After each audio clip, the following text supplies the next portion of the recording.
Hi there, YouTubers. Pet Prepper here. It's time to make some bacon. Alright, so I'm going to be making a brine today, and this is by far my favorite recipe. And you can put almost any type of meat in this brine and cure it. So, anyhow, what I've got is 2 gallons of water in a non-reactive container. I've got 2.5 pounds of brown sugar. I'm going to be adding 8 ounces of liquid smoke and 2 pounds of the curing salt that I get from the butcher, and that is the Sweeter Than Sweet Cure number 25.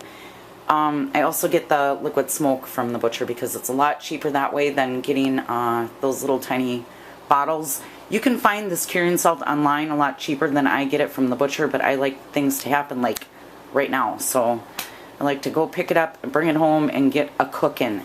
So just one little hint: if you're working with curing salts, make sure that you know what you're using, because it's different than like kosher salt.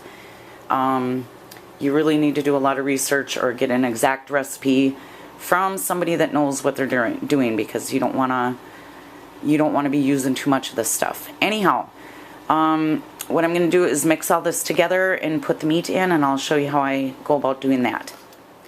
Okay, and also working with the curing salt, that's why you want the non-reactive container, and you don't want to be using like metal utensils to work with it. So you just want to be using like plastic, I guess, is what they say.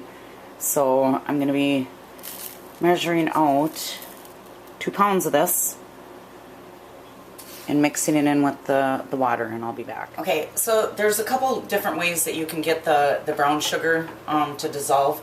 You can either put it in your non-reactive container right away and just stir for like 10 minutes, or you can add the liquid smoke, the water, and the brown sugar, get it up to a boil, take it off the stove and let it cool down to room temperature, and then add your curing salt.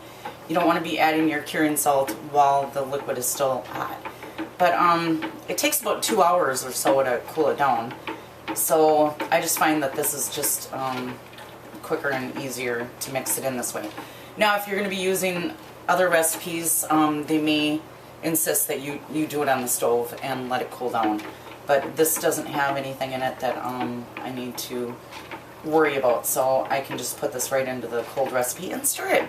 So I'm stirring and stirring, and it's dissolved. So I'm going to start adding the meat, and if the meat floats, I'm going to have to put something heavy in here to make sure that all the meat is covered with the liquid, and we'll just have to see how that goes.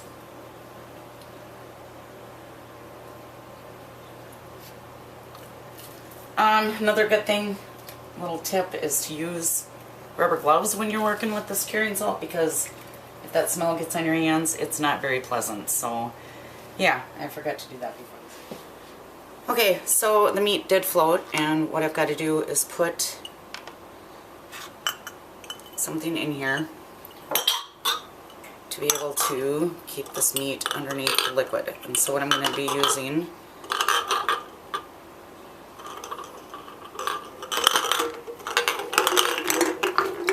is 4 mason jars. You don't want to be using the lids because they're metal. But I've had better luck in the past. But of course, because I'm doing a video, it didn't work out so well.